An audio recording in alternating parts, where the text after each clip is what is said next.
Payyanur വെള്ളൂരിലെ V Kunhikrishnan അനുകൂലിയുടെ bike കത്തിച്ച സംഭവത്തിൽ അന്വേഷണം ഊർജിതമാക്കി പ്രതികളെ പിടികൂടണമെന്ന LDF. മുൻ MLA TI മധുസൂദനൻ ഉൾപ്പെടെയുള്ള നേതാക്കൾ പയ്യന്നൂർ ഡിവൈഎസ്പിയെ സന്ദർശിച്ചാണ് ആവശ്യമുന്നയിച്ചത്. മാസങ്ങൾക്ക് മുൻപ് പയ്യന്നൂർ വെള്ളൂരിലെ വി കുഞ്ഞികൃഷ്ണൻ അനുകൂലിയുടെ ബൈക്ക് വീടിനടുത്ത് വെച്ച് അഗ്നിക്കിരയാക്കിയ സംഭവത്തിലും വെള്ളൂരിലെ തന്നെ കോൺഗ്രസ് പ്രവർത്തകരുടെ വീടിന് നേരെ സ്ഫോടക വസ്തു എറിഞ്ഞതായി പറയപ്പെടുന്ന സംഭവത്തിലും പ്രതികളെ ഉടൻ പിടികൂടണമെന്നാണ് LDFന്റെ ആവശ്യം. ഇടതുമുന്നണി പ്രവർത്തകരാണ് അക്രമത്തിനു പിന്നിൽ എന്ന നിലയിൽ മാധ്യമങ്ങളോട് അന്ന് പറഞ്ഞ നിലവിലെ MLA വി കുഞ്ഞികൃഷ്ണൻ ഇപ്പോൾ അതേക്കുറിച്ച് മിണ്ടുന്നില്ലെന്നും CCTV അടക്കമുള്ള തെളിവുകൾ ഇടതുമുന്നണി പോലീസിന് നൽകിയിട്ടുണ്ടെന്നും മുൻ MLA TI മധുസൂദനൻ മാധ്യമങ്ങളോട് പറഞ്ഞു. ഞങ്ങൾ അതിലെന്താ ചെയ്തതെന്ന് പറഞ്ഞാൽ കൃത്യമായി അതിൻ്റെ വീഡിയോ ക്ലിപ്പുകളടക്കം സംഘടിപ്പിച്ച് പോലീസിന് നൽകി.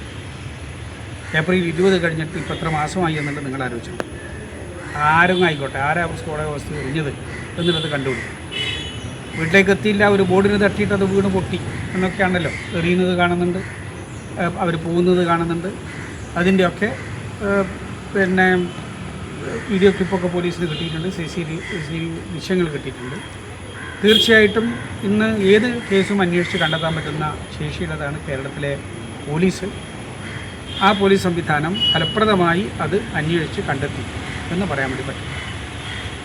ഈ 10:50 നടന്നിട്ടുള്ള ഈ കാര്യം ആദ്യമായി പുറംലോകം അറിയുന്നത് 1 മണിക്ക് ശേഷം, അന്നേ 15-നോടാണ്. ഇപ്പോൾ ജയിച്ചു വന്നിട്ടുള്ള ആൾ അദ്ദേഹത്തിൻ്റെ ഫേസ്ബുക്ക് പോസ്റ്റിലാണ് ഇങ്ങനെ ഒരു സംഭവം നടന്നിട്ടുണ്ട് എന്നുള്ളത് പുറത്തേക്ക്. അദ്ദേഹത്തിന് ഇവിടുന്ന് വിവരങ്ങൾ, അദ്ദേഹത്തിന് ആര് അതിൻ്റെ വീഡിയോ കൊടുത്തു, അദ്ദേഹം എങ്ങനെയാണ് ഈ വിവരങ്ങൾ അറിഞ്ഞത്, അദ്ദേഹം മാത്രമായിട്ട് എങ്ങനെയാണ് ഇത് പുറത്ത് അറിയുന്നൊരു നിലയുണ്ടായത്. പയ്യന്നൂർ DYSP ഓഫീസിലെത്തി ആവശ്യമുന്നയിച്ച LDF നേതാക്കളിൽ CPM area secretary advocate P Santhosh, നഗരസഭാ ചെയർമാൻ സരിൻ ശശി, മറ്റ് ഇടതുമുന്നണി നേതാക്കൾ എന്നിവരും ഉണ്ടായിരുന്നു. News bureau, Payyanur.